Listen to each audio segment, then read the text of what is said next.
Hello and welcome to Let's Talk with Dr. Shanessa Fenner. I'm your host, Dr. Shanessa Fenner, and today I have a very special person in the studio with me. She's just as sweet as she can be. She's very knowledgeable, and today we're going to have some sister talk. She is Robin Bibbs. Welcome, Robin. Hi, how are you? I'm doing great. That's good. Now, Robin, why don't you first start off by telling the audience a little bit about yourself? I am from Fayetteville.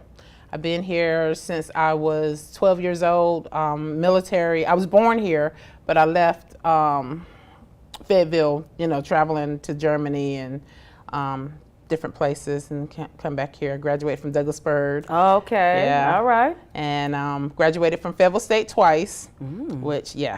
and I graduated from Gardner-Webb also with a master's in educational leadership. Okay. So I wanted to go back to school, but I need to find where I kind of can find where I need to be, but I think I just need to just settle down. Okay. Somehow. So. All right. Also, I'm sorry. That's okay. Okay. I have 3 daughters and 2 grandchildren. Okay, wonderful. And we'll talk a little bit more about them later. Now, Robin, you have a very, very interesting story. You want to talk a little bit about first how you told me that you had been homeless at one point. I was married and I divorced, and then I got into another relationship, which was abusive. Okay. And I was in that relationship for a number of years. And what people don't understand is that when you're in that type of relationship, you lose yourself. Okay. And I lost myself, and I had to regain myself back. So whenever I regained myself back, I ended up without a place to stay.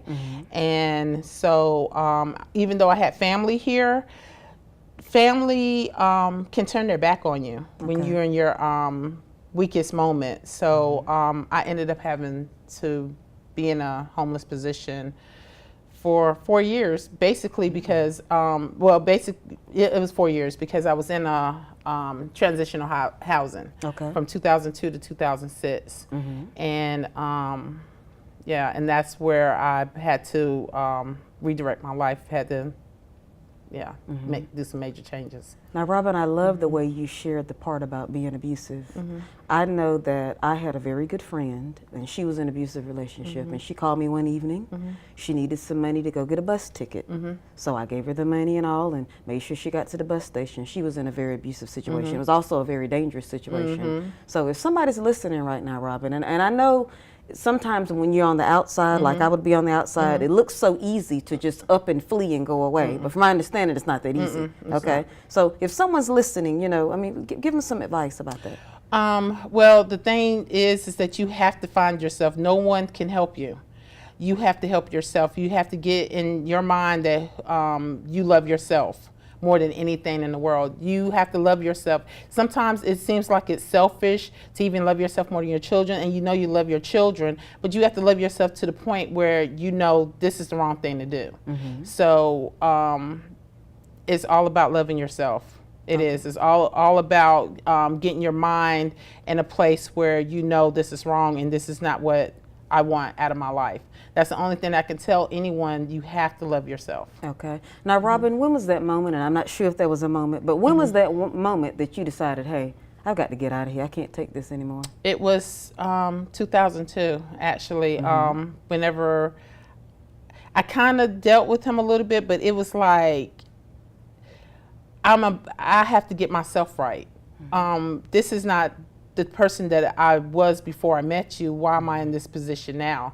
And it took me a while to get my mind to where I didn't want to deal with him absolutely anymore.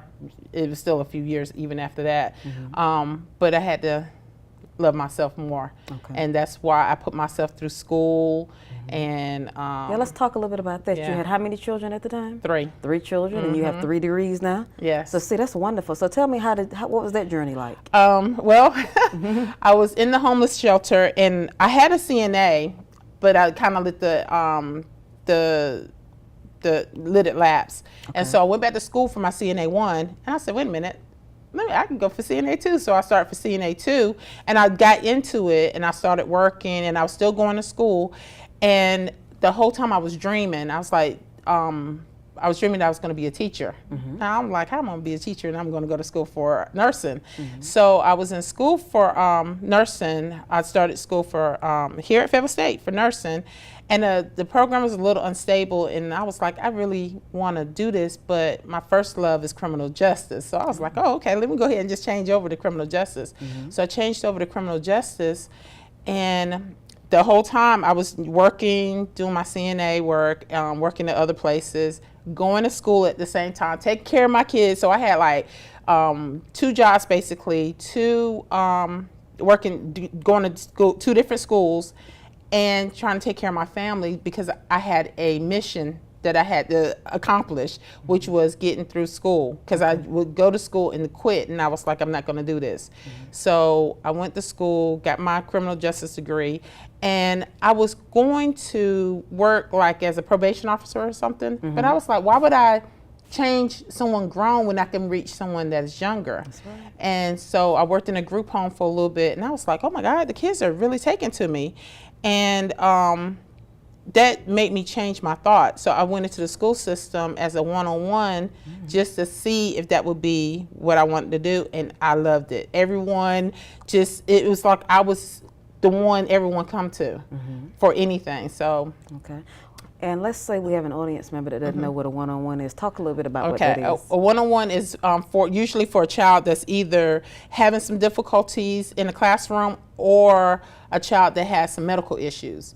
And I had a child that was in a wheelchair and he couldn't go around, get around by himself. So I was dealing with him. That was the one-on-one, like a personal assistant. And since I had the CNA, that worked out perfectly.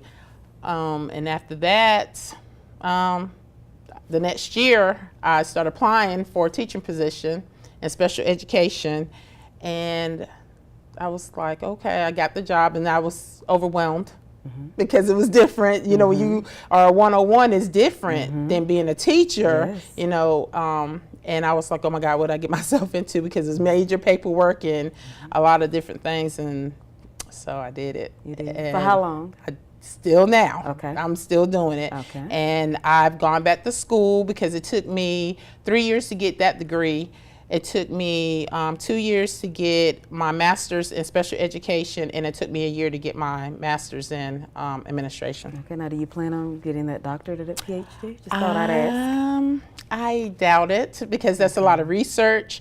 And even though I'm a researcher by nature, I just, no. Okay, just thought I'd ask. Yeah. Because I just always ask, and I try to encourage, and Right. uplift people, to take things to the next level. But I'm very, very proud of you. Yeah, Okay. thank you. Now let's talk about your children. How are they doing? My oldest one, she's here in the parish. She's a makeup artist. Okay. She does extremely well. She's like, she draws. So that is something in her plan. Okay. Makeup. My second daughter, she works with special needs kids. She's AU assistant, and that is her thing. She can deal with the AU children in a self-contained situation, and she's doing very well. My youngest daughter, she's a teacher here in Cumberland County. Oh, wonderful. Yes. You got educators in the family. Yes. She teaches English. She's a natural mathematician. Okay. But it's swayed her to do English, and she's doing extremely well. So I'm proud of all of my. You've got children. 2 grandbabies. 2 Okay. children. One is a boy, highly intelligent. His name is William, and a granddaughter. Her name is Kamaya. We call her Kiki. Okay, wonderful. Okay, that's wonderful. Now let's talk about the spirituality piece. Okay, Yes. To have been through what you've been through, Robin. I mean, you've got to have that higher being, that person who you lean on and rely on and keeps you going. Let's talk a little bit about that. Yes, I'm extremely spiritual. A lot of people kind of shun away from me because I'm like, I don't believe in Jesus. And they're like, oh, so you don't believe in God? I believe in God. I don't have to believe in Jesus because I don't believe in God. I'm spiritual based on the fact that I can go directly to God. I feel like, why do we need someone to intervene or the middleman when we can go directly to him when he created us? So I pray it's not even prayer, I meditate. I meditate continuously. I feel like it's all about me and what I do in order to bring out a better me towards others. it's a work in progress because whenever people tend to live for others, and it causes sadness. Yes, it does. And I don't live for others. I live for myself. And if I live for myself, then I can make myself happy. If I can make myself happy, I can make people around me happy. So it's not about living for others. It's about living for myself in order to project the happiness around me. Exactly. And I'm so glad that you brought that up. I was talking to someone this morning while I was getting ready for work, and he was talking about how society wants you to be this certain person. Yeah. You have to get married. You have to have children. Right. You have to live in this house, and you've got to have, Yeah. you know. And I just said yes. And I said, but you have to do what makes you happy. Exactly. Just like Shanessa's always done what's made her happy. Right. You know. And like I tell people, if you don't, like I told him, if you don't want to get married, don't get married. No. You know. I'm not married because Right. I don't want to be married right Right. now. Okay. So I do what makes Shanessa happy. But when you talk to people in society and they're always asking you, when are you getting married? When are you getting married? When a person truly knows you, Robin, they know that anything you've ever done or wanted to do in your life, you've done it. Right. Okay. Anybody that knows Shanessa knows that once I put my mind to something, it's going to be done. That's right. So if Shanessa has not gotten married, that means that Shanessa doesn't want to be married. Right. Okay. You know, but it's like society wants, oh, you've got to do this and you've got to do that and time's ticking and all. No, I want to do what makes me happy. Okay. You know, so yes, I'm so glad you said that this morning. And the thing about spirituality too is it is about the mind. It's all about how you conditioned your mind. And this is a little story. I was in a car accident in October. Oh, you okay? Oh yeah, I'm good. Okay. And so it totaled my car. I haven't been without a car in years, so I was like, oh my God, I don't have a car. And so I got my mind straight, like, okay, I'm gonna end up with a car, so I'm not gonna worry about it. I have daughters that have cars, so I can use their car. Okay. And so they ended up putting me in a rental car, and it was a Buick, Buick Verona. Verona. And I was like, oh, this is nice. Oh, okay.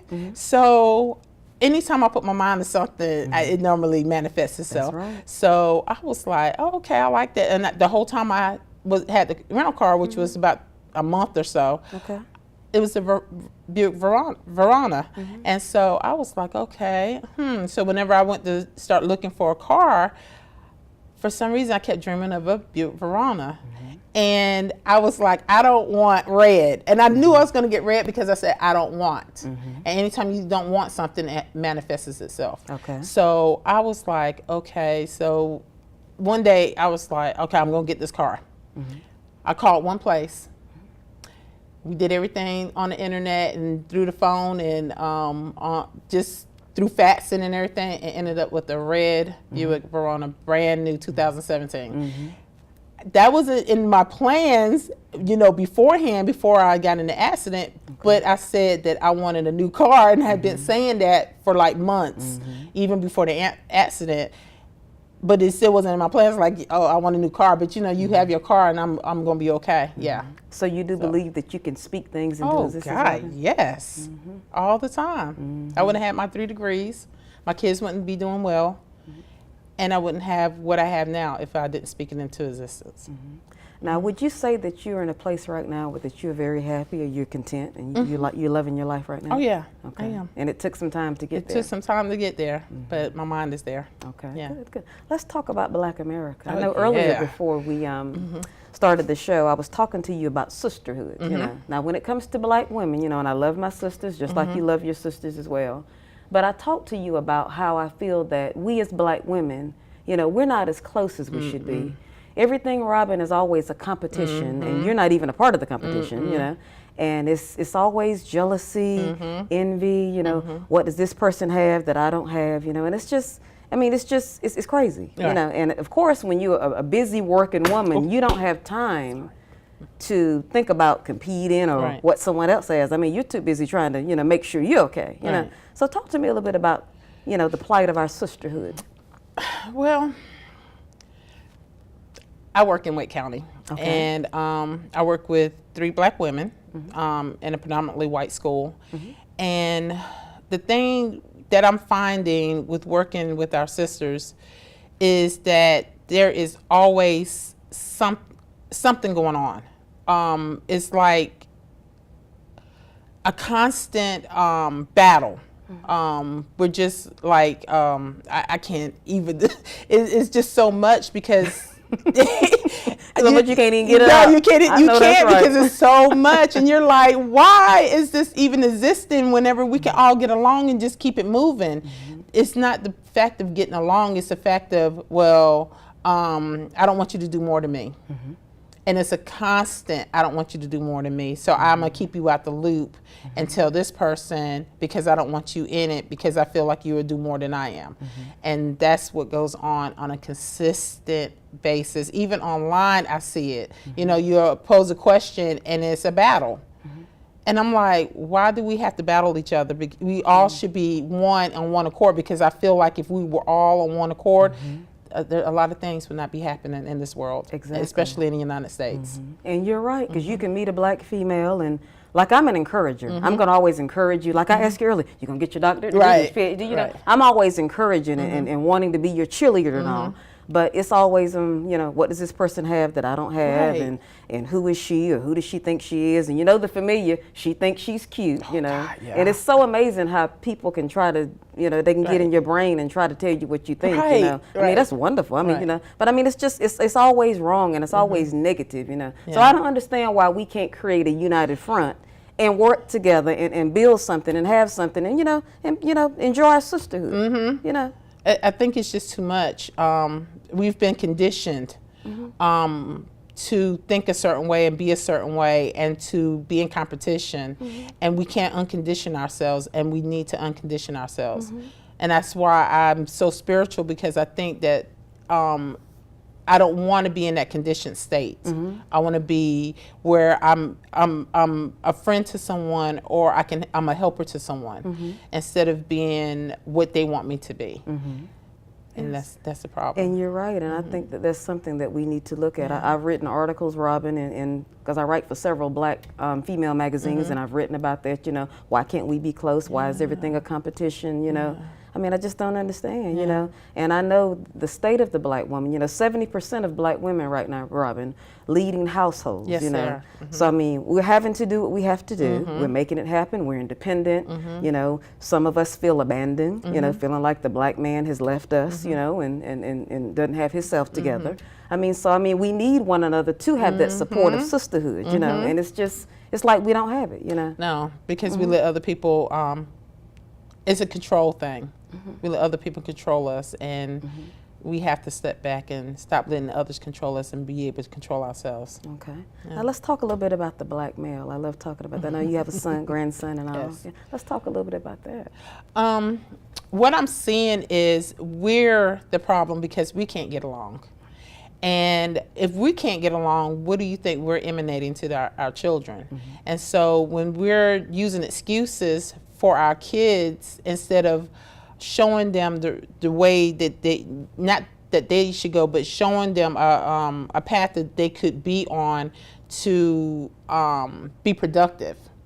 And then they'll come into their own mind. But we are messing our own sons up by the things that we're doing. And then it's not even just us, it's society. The things that they put in, the conditions that we have been brought into, they have trained our minds to do certain things. I can go into it. But it's a state that we're in, and we need to get out of it. Okay. Yeah. So how do you think we should get out of it? Because it's going to take some time. It's going to take like that unified front that I was talking about. Oh yeah. It's going to take a long time, because it took a long time for us to get into this position. We really, it's going to start with the family, with the family unit. We're going to have to go back to a village. And right now we're not in that village state. There's things that we're doing that we were never doing before. Killing our girlfriends, you know, things that is unheard of. That were, I mean, we were, you know, doing crazy things, but not to this extent. And it's killing our own children. Killing our own children. Stabbing our own children. God, yes. And those are things that are unheard of, and but it's becoming a norm because of what we're seeing in society. something is wrong, and we're going to have to change it. And it starts with spirituality. It starts with God. I am very concerned because I do know one thing, Robin. You know, when it comes to, for example, we're talking about the black family. Okay, whenever you want to dismantle a family, you have to cut off the head. Okay, and that would be the black man. Okay, so of course that's been taken care of. So now you've got black women raising these black boys and these black girls. Okay, now of course yes, a woman's strong and she can, raise her son, but of course he needs that black male role model that he can look at. He can see that person get up every morning and take a shower and shave and brush their teeth and go to a job, a legal job at that, and something that they, my daddy's going to a job and, see daddy go to work and come back and, take care of the family and all, But a lot of times our young males, Robin, they don't have that role model, So what do we need to do about that? And you know what? We're talking about the young boys that need the father. The girls need the father too. Of course, because it all coincides together. With the daughters, they see how a man treats their wife. They see how a man is supposed to do a woman. On a continuous basis. What happens in a household that is a together household. When they see that, then they're going to seek that same thing out of a man. When a boy see how a father does their mother and how a mother responds to the father, they're going to see how they're supposed to be able to treat a woman or treat their sister, and it's all a cycle.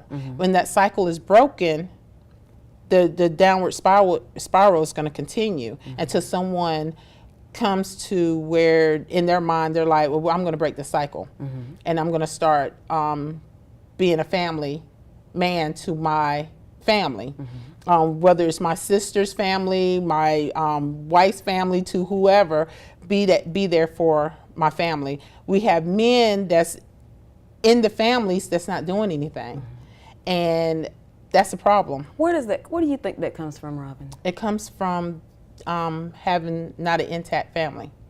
It comes from the female being a head of household, and they're seeing that. So when the men are there in the family unit, they expect the females to do everything, and they don't have to do anything. And see, I call that role reversal. If you think the woman's supposed to do everything, and then the man sits back, that's role reversal. It's like she's the man and he's the woman.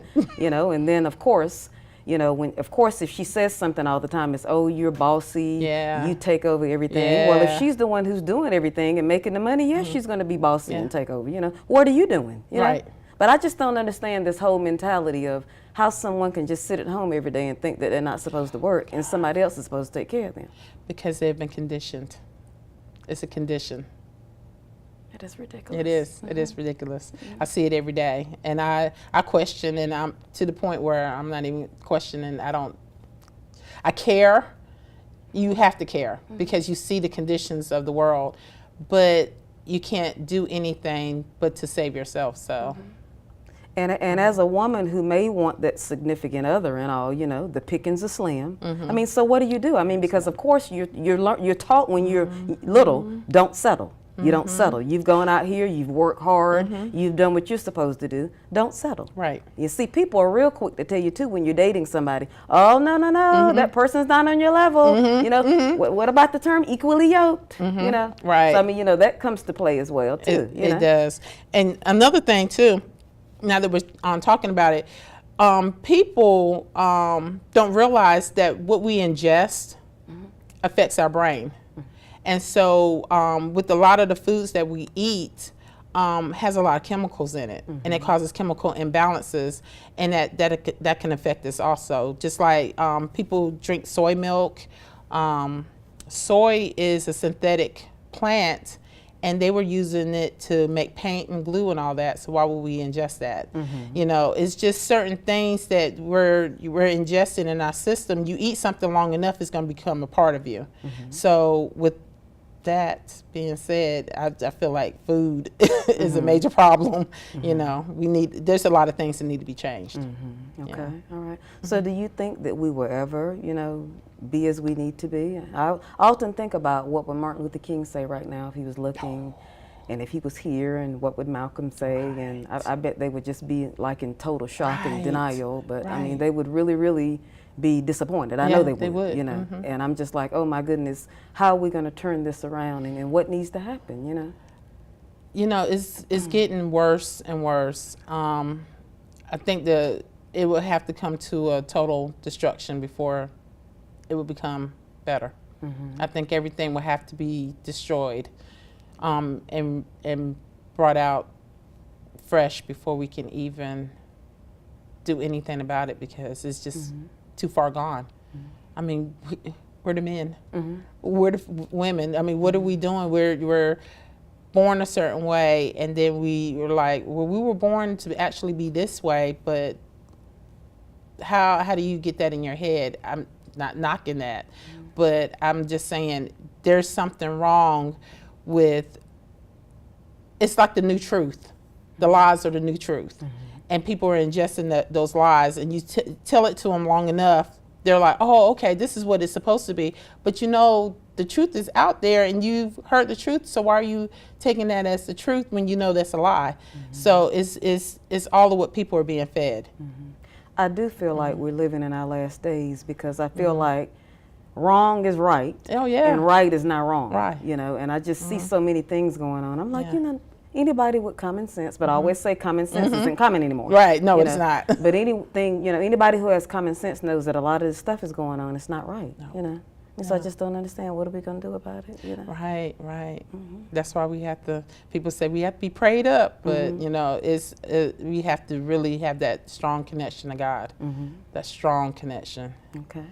Now let's talk a little bit about your special education, your job. Okay, I know you said you've been in it for a while and you work in Wake County. Okay, so tell me a little bit about your students and all.